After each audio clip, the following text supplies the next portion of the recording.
3. Assalamualaikum warahmatullahi wabarakatuh. Kembali lagi di Optrikot, obrolan santri maskot. Nah, selamat sore semuanya. Gimana kabar kalian hari ini? Kami harapkan di sini kalian dengan keadaan sehat-sehat selalu dan tetap semangat dalam menjalankan ibadah puasa tentu di tahun ini tentunya. Nah, Optrikot kembali lagi nih dengan bintang tamu yang seru tentunya. Gimana? Dan sebelum kita memperlihatkan bintang tamunya, kita perkenalan dulu. Oke, baik-baik. Kami di sini perwakilan dari OSIS. Saya sendiri Raihan Pramunira Banadgar dari kelas 8G. Dan saya Muhammad Ibrar Abirok dari kelas 7F. Nah, sebelum kita memperlihatkan bintang tamu nih, kira-kira siapa ya narasumber kita hari ini? Tapi udah ada di thumbnail ya, jadi kalian gaya-gaya aja. Kira bintang tamu kita hari ini adalah Pak Fajar. Selamat sore Pak Fajar, gimana kabarnya hari ini? Alhamdulillah baik-baik saja. Alhamdulillah, gimana Pak? Puasa udah berapa hari nih Pak? 10 hari ya Pak ya? Gimana Pak? Ya aman lah. Lancar ya Pak? Alhamdulillah. Gak ada sesuatu yang menghalang ini. Alhamdulillah. Untuk kalau sholat tarawihnya gimana Pak? Biasanya di mana gitu Pak? Di rumah saya. Di rumah? Bersama keluarga gitu ya? Betul. Oh gitu. Jadi hukumnya untuk sholat tarawih di rumah bersama keluarga itu bagaimana Pak? Menurutnya Pak Fajar sendiri. Sholat tarawih kan sunnah. Sunnah muakkad gitu kan. Boleh dilaksanakan, boleh tidak juga. Terus jamaah memang diutamakan, harus jamaah. Yang paling baik jamaah jelas harus di tempat yang mana jamaahnya lebih banyak. Kayak di masjid itu paling utama.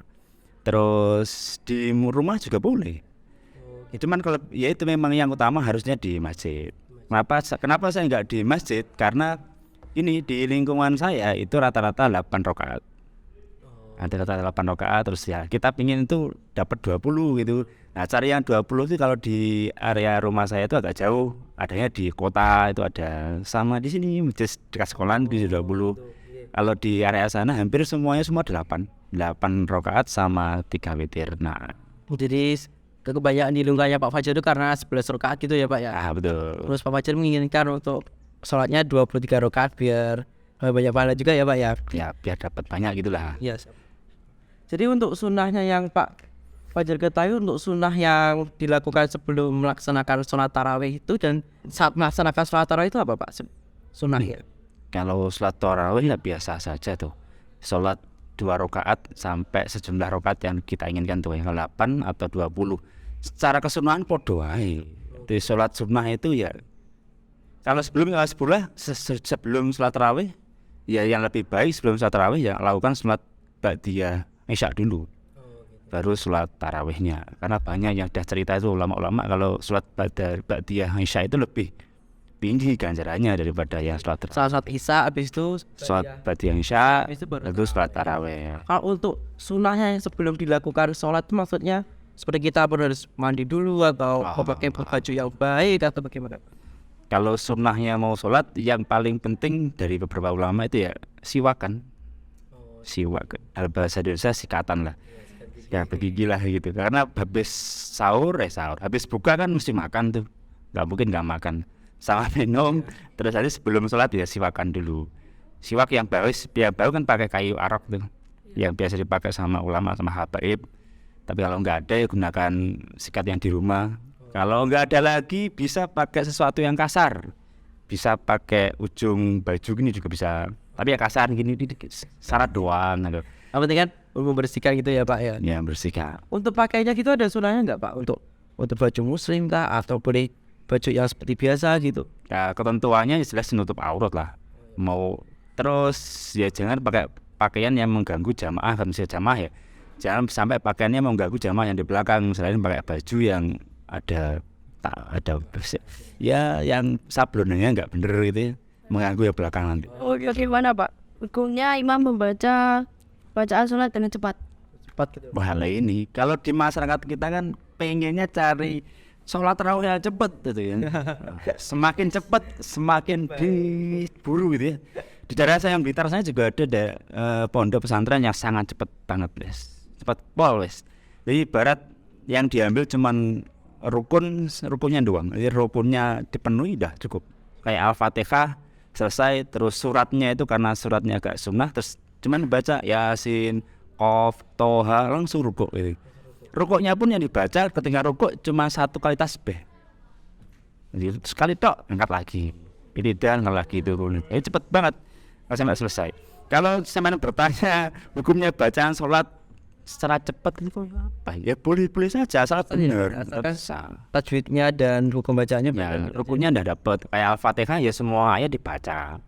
Nah, cara yang perlu digarisbawahi kalau di imam aman sih. Ya enggak ya aman yang makmum gitu kan. Jadi makmumnya nanti sunnahnya makmum kan harus ngikutin imam. Jadi ketika si imam tuh melaksanakan rukun membaca Al-Fatihah, kita harus dengerin dulu. Habis imam selesai, baru makmum ikut baca Fatihah sendiri. Oh, jadi sebenarnya itu kita sebagai makmum itu seharusnya membaca surah Al-Fatihah itu bareng dengan imam atau setelah imam membaca Al-Fatihah. Setelah. Jadi kita pas mendengar imam membaca Al-Fatihah, kita mendengarkan gitu ya Pak ya. Iya, harus mendengarkan. Setelah seperti amin itu baru kita membaca Al-Fatihah sendiri. Betul. Oh, terus untuk surat pendek-pendeknya kita cukup mendengarkan saja Pak. Pada saat imam baca surat pendek, kalian kan baca Al-Fatihah. Tapi imam yang bagus biasanya harusnya ketika imam selesai baca Al-Fatihah, imam itu kasih waktu beberapa ya jeda biar makmum membaca Fatihahnya dulu. Baru beliau membaca suratnya. Yang bagus gitu. Tapi kadang-kadang di masyarakat terutama kalau mau salat tarawih itu sudah enggak mikir gitu ya. Jadi salat tarawih itu langsung apalagi suratnya pendek-pendek. Kadang ada yang ngobrol-ngobrol waktu gitu ya Pak. Iya, gitu. Popet gitu. Yang jadi nanti si makmumnya kan biasanya punya masalah itu. Jadi makmumnya itu kadang kalau membaca Al-Fatihahnya bareng setelah imam itu enggak nutut. Itu dia salah lagi juga permasalahan gitu. Sebenarnya manfaat sholat tarawih itu apa? Manfaat sholat tarawih. Ya manfaatnya atau Apa? Maksudnya gimana? manfaat sholat tarawih itu kan itu disunahkan ya Pak. Lah kita tuh melaksanakan sholat tarawih itu kan tentunya pertama beberapa hal. Selain itu apa? Saat di bulan Ramadan ini. Ya yang utama sih ya pahala, ganjaran ya. Ganjaran. Kalau mau perincian sih fadilah atau keutamaan sholat tarawih itu ada di kitab yang Thalibin ada itu. Mulai malam pertama sampai malam 30 itu masing-masing malam punya fadilahnya masing-masing. Ada di yang Thalibin ada. Kalau mau cari di online kayaknya yang paling dapat dipercaya lewat websitenya NU itu ada. Fadilah malam tarawih per harinya itu beda-beda itu. Kayak nanti malam ke berapa ya? Malam ke 11 ya. Kalau 11 nanti pada malam ke-11 kelak ia akan meninggal dunia seperti keadaan di mana ia baru dilahirkan dari perut ibunya. Wah, itu fadilahnya nanti. Dari NU Jatim.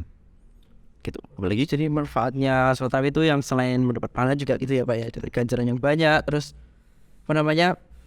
ya kita bisa kayak melatih konsisten kita gitu ya Pak ya untuk melaksanakan ibadah. Ya memang yang susah kalau tarawih itu konsisten sama apa ya, lebih ke ya kalau sholat tarawih kan lama itu. Kalau konsisten itu lebih ke konsisten setiap hari ikut oke. Konsisten kalau sholat tarawih mulai rakaat pertama sampai terakhir itu tetap semangat itu. ya.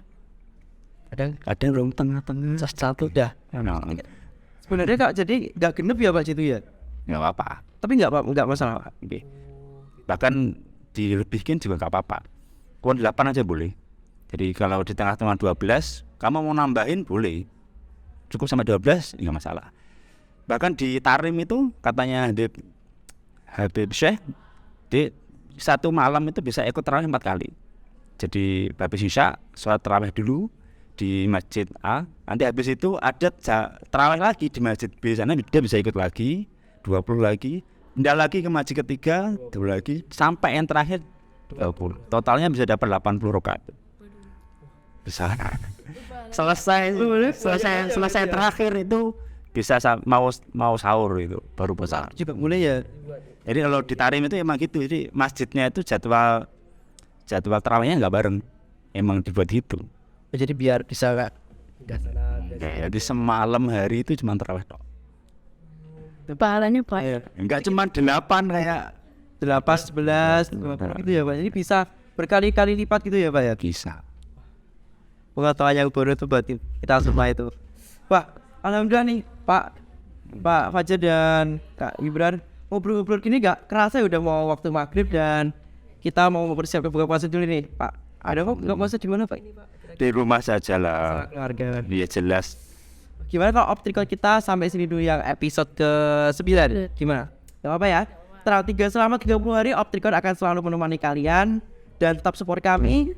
Dan sebelumnya terima kasih Pak Fajar sudah menyempatkan waktunya Sama-sama. untuk sharing-sharing pengetahuan yang tentunya belum kita ketahui dan jadi kita tahu gitu. Oke. Terima kasih. Iya. Terima kasih teman-teman yang sudah menonton sampai akhir sini dan jangan lupa subscribe, like, and comment. Wassalamualaikum warahmatullahi wabarakatuh.